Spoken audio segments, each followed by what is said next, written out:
Okay. A lot of judges they're entering a lot of rulings against Donald Trump. They're issuing a lot of orders against Donald Trump. And that is starting to make Donald Trump and his allies very upset. There have been multiple reports of people anonymously delivering pizzas to federal judges in the Washington, D.C. area, essentially letting those judges know, we know where you live. And I've been saying for weeks, it's like Donald Trump's going to do what he's going to do.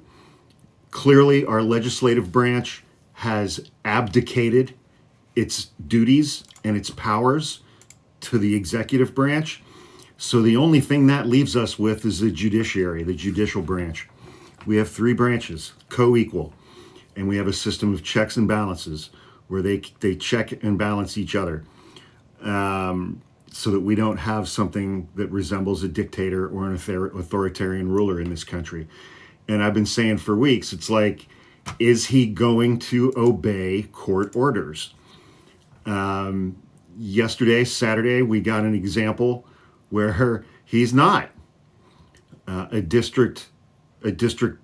chief judge of the Washington, D.C. District Court, trial court level, ordered, put in a temporary restraining order restricting Donald Trump and prohibiting him from enacting the Alien Enemies Act of 1798, because, we're not at war, and that is a wartime. That's a wartime statute, and we're not at war. And he ordered the administration to immediately turn around and return to the United States any planes that were already in the air that contained immigrants. And the Trump administration ignored that order, saying, well, the plane was over international waters, so you don't have jurisdiction. And so we'll see what happens with that. But MAGA has now also taken to threatening and disparaging Chief Justice of the Supreme Court, John Roberts, as well as Associate Justice Amy Coney Barrett, because they ruled against him.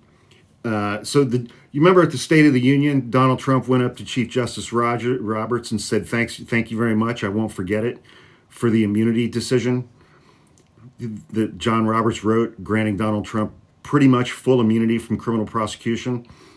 And Donald Trump thanked him for that on the floor of the House at a joint address to Congress.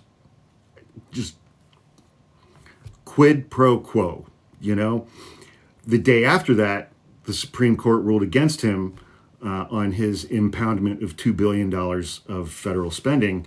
And John Roberts and Amy Coney Barrett joined the liberal justices in that decision. Mike Davis, he thought Trump was going to pick him to be Attorney General, described Amy Coney Barrett as a DEI hire and evil, and described her as a rattled law clerk with her head up her ass. Elon Musk got on board and said that all of these judges ruling against Trump must be impeached, and said, if any judge anywhere can block every presidential order everywhere, we do not have a democracy, we have tyranny of the judiciary. That's called checks and balances from one of the very first Supreme Court cases ever, Marbury v. Madison. So he's wrong on that. In January, Trump asked the Supreme Court to delay his sentencing in the 34 felony case that he was convicted of. And again, Roberts and Barrett ruled against him, allowed the sentencing to occur. Steve Bannon said Barrett is a disgrace, a total disgrace. She should step down, take another job, and open up that slot for Trump to appoint a true MAGA judge to the Supreme Court. Donald Trump, in response, said she's a very good woman, she's very smart, and I don't know about other people attacking her. I really don't know. So all of these judges are getting attacked, and we'll see where this is going to go. I really don't have a good feeling about this at all. I can't imagine Donald Trump obeying any more court orders moving forward, but we'll see.